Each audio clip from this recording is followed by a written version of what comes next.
What's up, guys? Welcome back to the channel. And before I get into this video, I want to give you guys a little update on what's been going on. I apologize, I have not been very active on social media or haven't really been posting as many videos as I would like, but unfortunately my time has just been occupied in other areas. The good news is that I'm starting to get settled into the new place. You can probably see in the background here, this room looks quite a bit different than it did a week ago when I shot the last video. So that's good. I have actually been working on some new content for you guys. I've got several videos planned out. I've even shot some video. I just haven't really had the time to kind of polish them up, put them together, edit them, that sort of thing. So stay tuned for that stuff in the future. But I guess the reason for this video is I'm getting ready to order the remaining parts that I need to do the custom loop in my personal rig that you guys have seen in a previous video in the Micro ATX Evolve with the wooden front panels. So I have a pretty good idea of what I want to do, and really I just need to kind of finalize that. So I figured maybe I'll take you guys through the process of how I sort of plan out my loop and kind of figure out what parts I want to order to use in the loop. This video might not be very interesting to some of you, but I do see a lot of people asking questions about how to sort of plan out their loops. So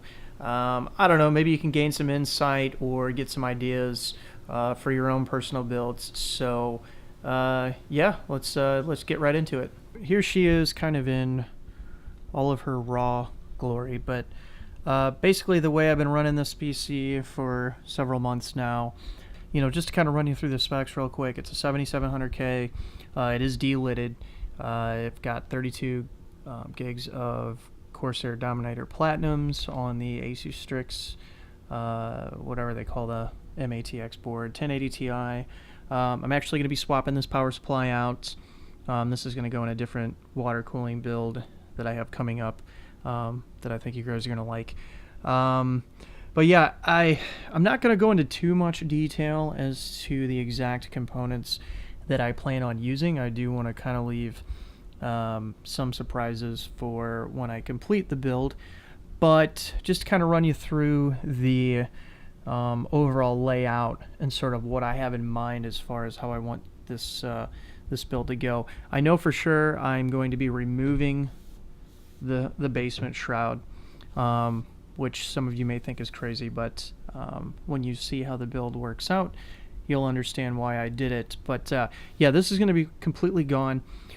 Right now, what I'm trying to decide, which has been kind of holding me back for a while, is whether or not I am going to go with a 280 rad in the front or a 360.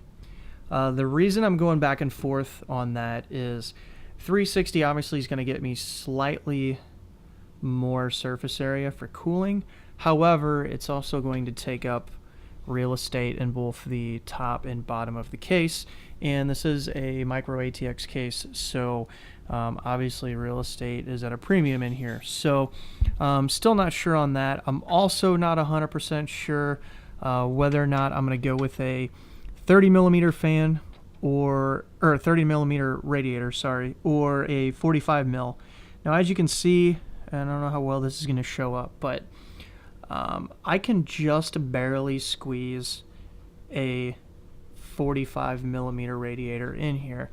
The problem is that if I want my ports to be at the bottom, which honestly I'm not really sure, I need to test fit that with one of my other 360 rads that I have on hand, just to make sure that this case fits the you know, the extension on that part of the radiator. I prefer to have the ports down here because it's easier to drain the loop. You know, it'd be fine if they were up here, but again, it's just more of a preference. But the issue is going to be how to get the tubing down there, because if the radiator is going to butt right up to the card, any tubing is going to have to come out, you know, in around. And fortunately, there is enough space in this case, but I do have to consider aesthetically how that's going to look and practically how it's going to work out. I've already decided, actually I had kind of had this idea before I even bought the case, but I'm not doing any radiator or fans at the top because I'm going to be mounting my reservoir horizontally here. But the dilemma here is the size of the reservoir I choose is going to depend on the size of the radiator I pick in the front. If I go with the 280, I don't have to worry about taking up space up here. Maybe I can go with something a little bit longer. The other thing I'm not sure of is whether or not I'm going to go with a pump res combo. I'm going back and forth with the idea of either having a pump mounted down at the bottom here with just the res up here. Obviously that would feed down, or just doing a pump res combo. Now if I do the pump res combo up here, I will probably have to use a DDC pump, which is okay, whereas if I go down here, I'll go with a D5, and I do have both on hand, so whatever I decide, it's not really that big a deal. I have the I have the components that I need for that, and then I am going to mount a radiator in the back just to increase cooling capacity. Obviously this case is water cooling friendly to an extent, but I also have to consider airflow as well. Now the front panel mod that I did open up a much larger gap for airflow, and I'm not going to be using the use the filter. I'll just regularly clean it. I'm not that concerned about it, and it is restrictive to an extent. So I think that I'm going to be okay on that front as far as airflow is concerned. Back here, still going back and forth on whether or not I want to do a 140 or a 120. I'm leaning towards a 120, and the reason for that is, well, it'll depend on the front. If I do a 360 in the front, I'll do a 120 in the rear. If I do a 280 in the front, I'll do a 140 in the rear. And I want to do that so that I can have matching fans, so that when I'm creating a fan curve, I can keep that consistent. When you're using different size fans, different specs, it's not impossible. I could just put them on separate fan curves, but just to keep things simple, I prefer to just keep it all the same. So the other thing too is that this motherboard does not have any sort of shroud over the I/O or shield, whatever you want to call it. So having the radiator mounted back here kind of cleans things up. But might as well take advantage of any cooling capacity that is at my disposal. So regardless of which arrangement I go with, it's going to be plenty of cooling capacity, considering it's just a CPU and a single graphics card in the loop. So I'm going to be just fine with any option. It's just a matter of how overkill I want to go with it. So yeah, that's kind of where I'm at right now as far as getting that planned out.